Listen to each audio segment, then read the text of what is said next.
My parents, Mary Jane and Moses, before I was born, they told me this, that they gave me to God. They were intentional in their prayer, in their heart, in their devotion to God, saying, God, we want you to have Daniel. Before he's even born, we want you to use him however you desire. He's yours, he's not ours. I love that. I love that heart. In a way, that's a wild request. Because in Christian teaching, his ways are higher than our ways. His understanding is greater than ours. His wisdom is greater than ours.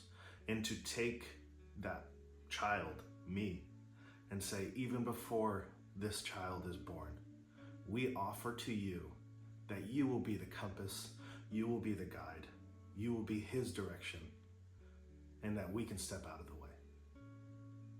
I honor my parents. I honor their request. Growing up in a Christian house, my parents were very intentional about directing us towards God in all things. When I was in trouble, when things were good, go to the Bible.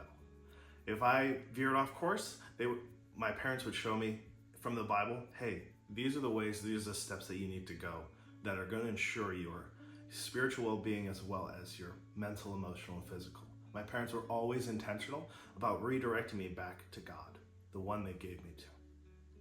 And as I grew up, going to church, seeing my peers, I could watch them feel connected.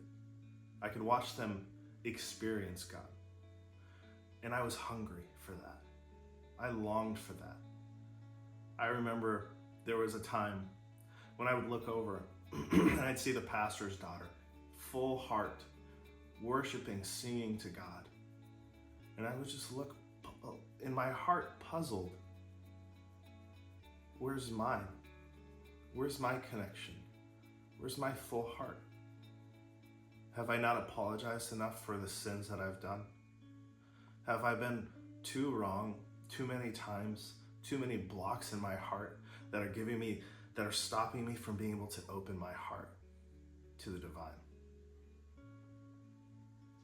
I didn't know how to put words to those feelings, but that was the feeling inside of my chest as I grew up, through my formative years. And at some point, I couldn't handle it anymore. I tried and I tried and I tried and I tried to listen, I tried to obey, I tried to follow, I tried to hear, I tried to follow the steps that were being given and shown to me. And when I would try to follow them, my heart was missing something. Maybe I didn't pray hard enough. Maybe I didn't listen well enough. Maybe there was just something wrong with me that's keeping me from being able to connect in the same beautiful ways that I'm seeing these people around me in church, in my youth group, being able to open their heart and connect with God. I had to learn how to hide because I felt broken. I had to learn how to keep what was inside, those feelings of disconnection, those feelings of longing for connection. I didn't have words for what was going on inside of me, but I knew the goodness of the hearts of the people around me wanted to see me succeed, wanted to see me grow spiritually. And so I became good in their sight. I became good in how my acts of devotion looked. And without knowing it, I fell into a pattern of acting not what was true to my heart, but acting the part, acting the way of which everyone else had hoped that I would act, for the time spent, for the insight given, for the leading of those spiritual teachers, my Sunday school teacher, Kevin Lukey, my pastor growing up, Pastor Mark Myers, and my parents, Mary Jane and Moses. Beautiful hearts, sincerity, true hearts, devotion. I wanted that. I longed for that. but I couldn't get over something inside of me that was stopping me. What's stopping me?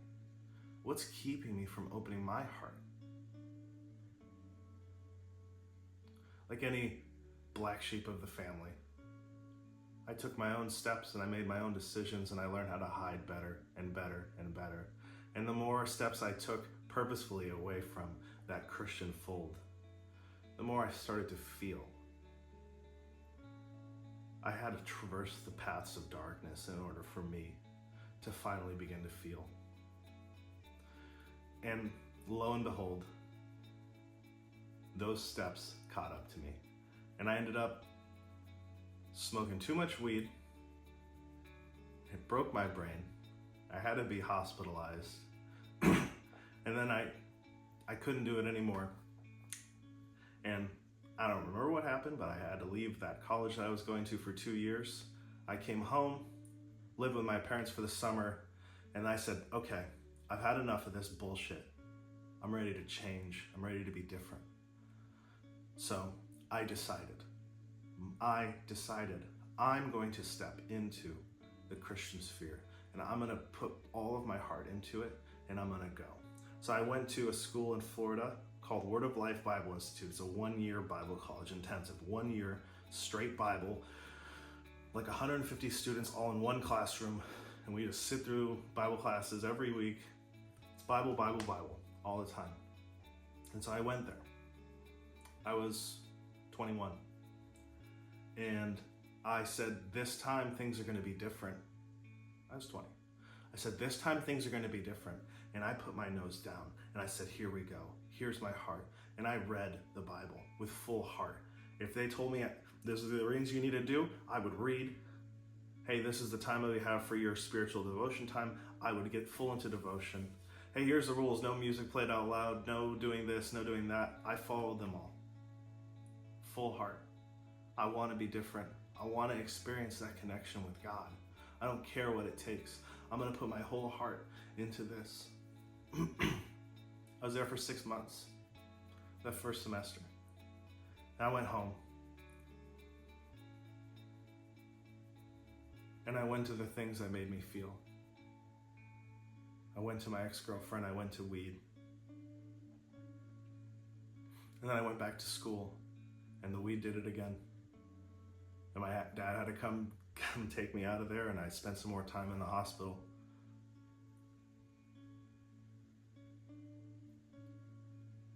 I couldn't handle not experiencing God.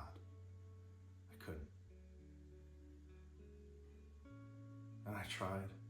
I put myself in the position of healing, of love, of mercy. I put my heart in that spot, but I couldn't feel it. What was I missing? What was wrong with me? Why couldn't I connect? What was I losing? What was I lacking? I'm the problem. There has to be something wrong with me. I went home. I had to leave that school. And I lived at home for 2 years in just darkness. I didn't care. I worked 2 20-hour-a-week jobs that I had no connection to. I didn't care. I didn't care to exist. Existence didn't matter to me. I just lived. I just existed. Close to the 2 years ending.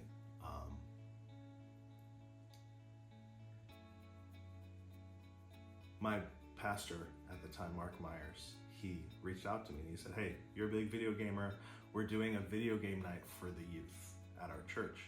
Would you come and be a chaperone, help? You love games, and it'll just be a fun game where we can all play games. And so I went there, and this was the first time I felt something in my heart, spiritually. I got to bring my video game world energy, and I got to meet these kids, and I got to realize, hey, I felt the energy of these kids. There was so much, they were, high schoolers, they're silly, but I felt the thing that was missing, and the thing that was missing was that ability for everyone to come together and to feel connected and to feel like we were part of something where we could help build each other and live in that energy together. And I never felt anything like that before. And being in that, it touched on my heart in a way that had never been touched before. I said, that's what I want. That's the space I want to be in. I want to be in that space where I can be with these people who are just teenagers and sillies and cutting each other down and having a good time, but without that heart intention of coming around them. It'll just be another thing that doesn't matter and they'll just kind of pass through it. But I felt the thing that mattered and I wanted to be there. And I wanted to encourage the kid that needed to be encouraged and jokingly cut down the kid that needed a little ego check, but in a way that we could all cohesively start to feel that collective energy together and find that space. Beautiful. And that was the first time I felt God. And my sister, she was at Word of Life Bible Institute, the one I went to in Florida. She was at the one in New York. And I said, I didn't say these words, but I'm saying now, fuck it. I'm gonna go again. I'm gonna step into that. I don't know why, but I feel something and I wanna go and I wanna feel more. So I went to New York. But the mindset I had going into this was this: nothing I've ever done has worked. No one I've ever followed has been what I needed. And I know that I can't do this. I can't do it. I can't do the Christian thing. I can't just follow the things. Something has to change. So my heart and my mindset going into this was just open hands and saying, God, I can't do this. I've tried so many times. I put myself back into this position over and over again. I'm not connected to what I have to do. You have to open my heart. You have to change me. And the beautiful thing is, that prayer was answered. There were just little things that I got to receive that were just my own spiritual insights that mattered to me, that connected with my heart. The one that I've always held on to, and I always will, is James chapter 1, verses 5 through 7, 5 through 9, which it says, if any of you lacks wisdom, and wisdom being the ability to make the best choice, the best decision given a set of choices. If anyone lacks wisdom, ask God, who gives generously, and he doesn't care why you're asking. And then the addendum to that just says, make sure you're asking with a heart that's ready to receive. Because if you're just asking and you don't actually care to receive, then it's not even worth you asking at all. And for me, I'd spent 2 years in college. I was a math major. I wanted to be a high school math teacher. And for me, that was a math equation. And in my heart, I said, okay, either this equation that says, if you need wisdom, ask for it and you will get it.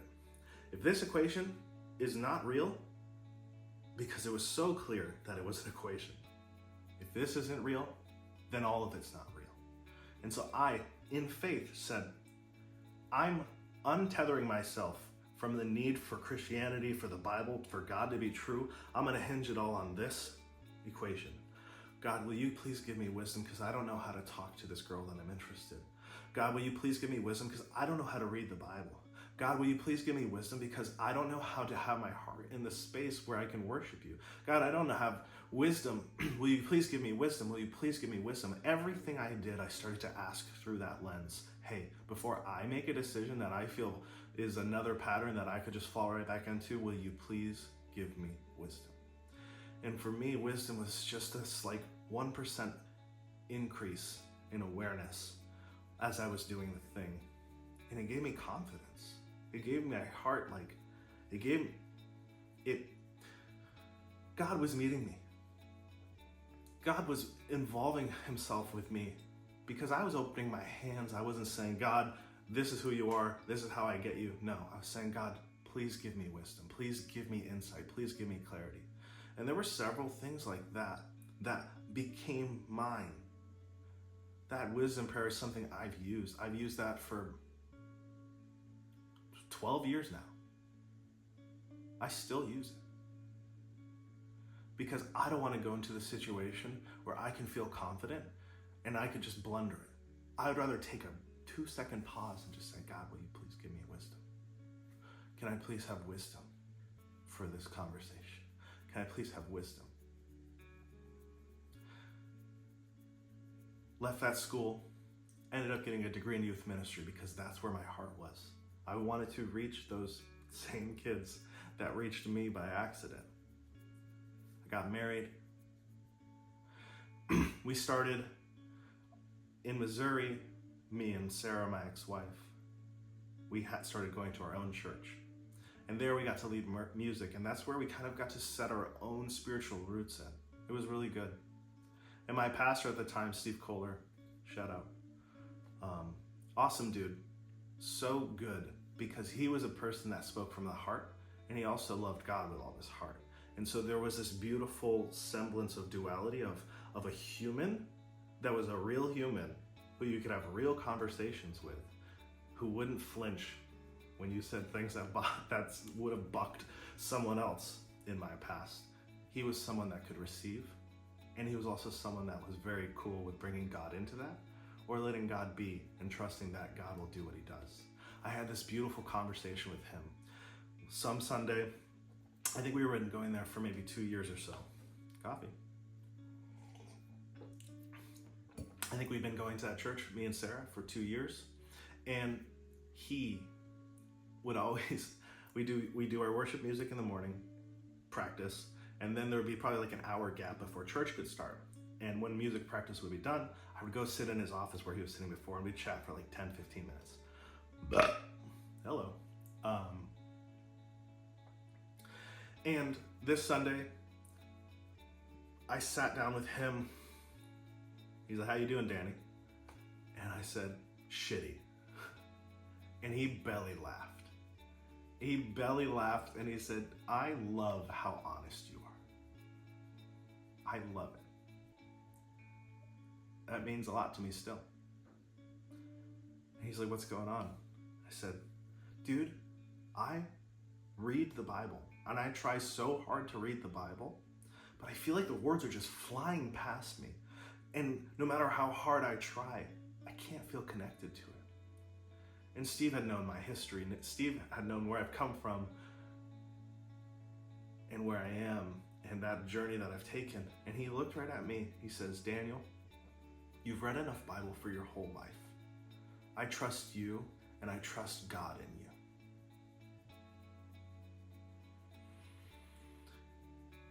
Oh, still to this day, that's the most beautiful thing anyone has ever said to me. Never once in my life had I experienced someone giving their trust to me and relinquishing some of those boundaries that were always set. And in a way, I felt this. I felt like I was in a snow globe up until that moment that I didn't know about. And as soon as he said it, the glass shattered and just disappeared. And then all of a sudden, all I had was room to grow. Because never once had someone trusted me and also trusted that God is the God of process. That God is the faithful God that wouldn't let someone go astray for how their heart needs to grow. Yeah. I'm still thankful to this day, and I'll always be thankful for that moment. And from that moment, I had freedom, true freedom, to begin to open my hands in a new way and say, whatever it is that comes, may it come. Whatever leads me, may it lead me. Wherever I go, may I go. And I'm going to trust that same process that person put trust in for me. Skip to 3 years ago. Over 3 years ago, I had one final last connection with marijuana. And I had to be hospitalized again. And as I was coming back to reality, back into my home in Connecticut, I still wasn't well mentally. I still needed more time to heal. But there was this through line throughout my entire experience where I felt so connected to God in a way that I'd never felt before. I would sit there and just talk to him and just feel that energy of like that love connecting and communicating back with me. And it felt so good. And then as I came back to reality, as I came back and I just understood this is back where I need to be, I'm back in real world, that connection started to disappear. That deep feeling of that spiritual connection started to disappear. And as that went go, I just said, oh, that was a trick of my mind. That wasn't God. That was my own brain creating this image of God for me to interact with. Fuck you, God. Fuck you.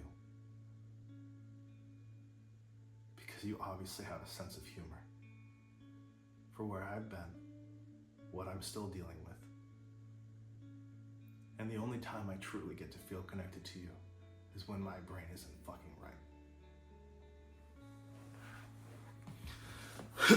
That started a healing journey for me. A healing journey where I got to have a deep connection with my resentment, with my bitterness, and my hatred of God. I never left Christianity. I stayed in that church that we were going to in Connecticut.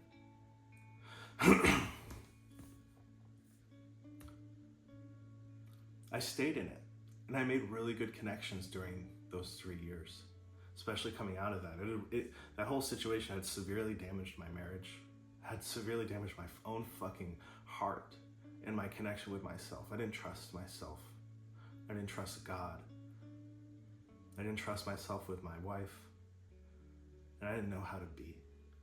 And I made a beautiful connection with Jay from my church, who he invited me, and we got to go for walks together, and we'd have beautiful heart-to-heart conversations about what I dealt with, what I'm dealing with in my marriage, where I'm at with God, my pain from growing up in Christianity and feeling disconnected, and he's someone that came to God in a very later version of his life.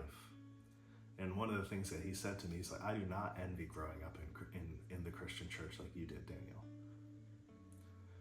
And he was such an anchor for me as someone who didn't know what it was like to grow up in the church, but just knew that beautiful sense of being connected now in a church, being connected now to God, having been through not God for so long.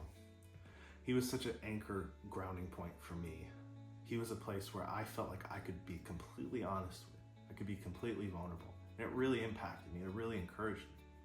And during those 3 years, these past 3 years in that church, I was intentional that this is the community that is available to me, and I'm going to be honest and sincere in this community. And so didn't just go to Sundays, I was in small groups, and I was in these smaller sessions where we'd meet in different times during the week, and I was committed to being authentic. Even in my bitterness and even in my darkness, I wanted to be completely sincere and really speak from the heart about my hurts and where I'm at. And I'm so thankful for that community, Hope Church.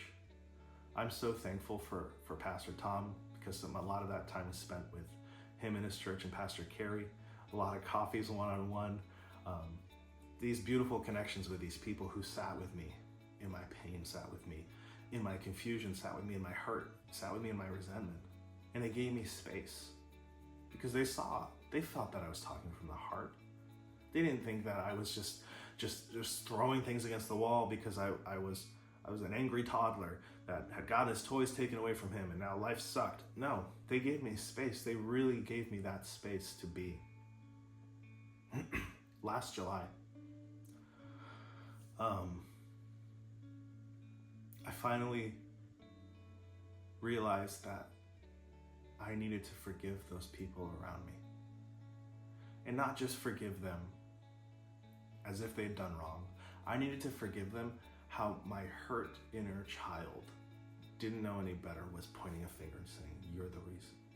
You're the reason. So I gave myself permission to start to forgive. I forgive my mom. I forgive my dad. I forgive Sarah, my ex-wife. I forgive my brother. I forgive my high school girlfriend. I forgive my pastor. I forgive. And I just kept going down the list, and I gave myself permission to just say the most unfair, pointy fingers, this is your fault. Or if I were to engage my brain, I would be like, okay, I can't really say that because I played the part, but whatever. No, but that hurt part of me just needed to fucking get it out. And I gave myself the grace to get it out. Say it all in the gross format that it was feeling inside of me. And then I forgave all the wrongs that they did or didn't do.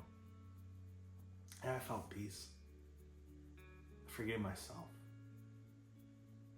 I started creating that space to love, where there didn't need to be that resentment and that darkness and that bitterness inside of me anymore. But I was ready to open my heart to forgive. And then the next day, I did that with God. I sat outside by the tree at my old house, put my hand on the cedar, which always seems to ground me and help heal and clear my heart. And I said, God, you're the fucking problem. It's your fucking fault. This is your goddamn world. You're the fucking reason. So my parents gave me to you when I was young? Okay, great. What happened then? Where the fuck were you? Why did I always have to be alone? Why did I always have to feel that process of you outside of me and never inside of me? Where the fuck were you? Why didn't you give a shit? Why are you so okay with me just being broken over and over again, when all I'm trying to do is put my heart in the right position to heal? And the response I got from God was that of a father finally getting his kid to really say the thing inside of me as I was swinging as hard as I could. You know, that picture of like you're holding the kid's head like that. He wasn't holding my head like that. He was just going like this. Is that all you got? Come on, punch me harder. Come on. I know you need this, and I need this too. Come on. I felt that response. Oh, I needed that. I needed that so bad. It was so good to feel that from God. As I was clearing my own bitterness and finally saying all the things, because in my brain, in my Christian brain, it was like, I can't say that about God. I can't say any of this about God. God's the God that works everything together for good. God is the God that's He's gonna take the pain, He's gonna transform it into good. Well, I've been waiting for a while. But it was so good to have that heart experience. And at that moment, those 2 days of forgiveness that I was giving, I felt changed from that moment on. And I had that right after that conversation with God. I mean, during that conversation, God, after I had that forgiveness with Him, where I forgave Him. And He wasn't insecure and being like, well, you gotta know I'm God. I don't do anything wrong. He's not an insecure bitch. And I don't think He was just playing a part. He was being like, no, that shit does suck. That shit does hurt. I don't like it either.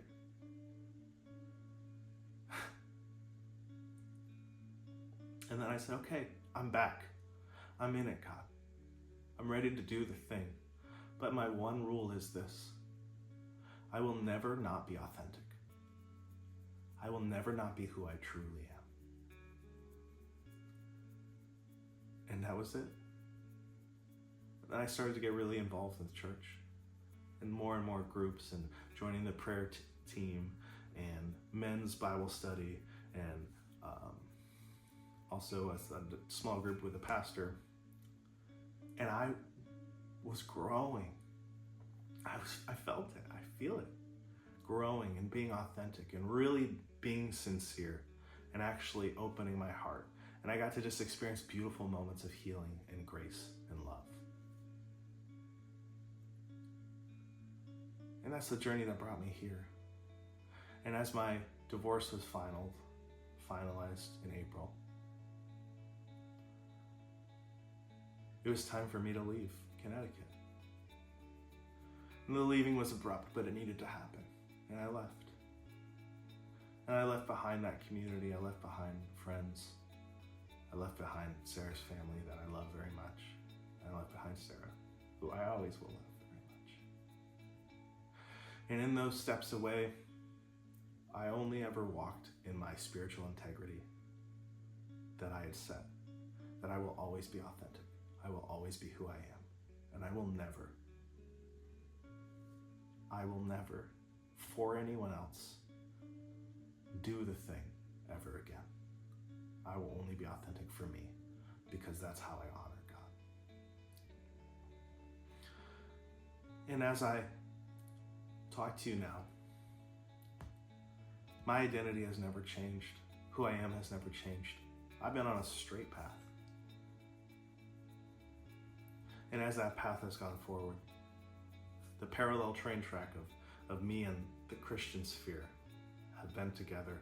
And all the years of me meandering, but then coming back, and then really finding that spiritual grounding greenhouse at Hope Church for since July through April. Really having that time that was, people were investing in me, and I was growing. And as I left that church and I stayed on my path, I realize now that my path is my integrity. My path is my heart. And my path is the direction where I'm going.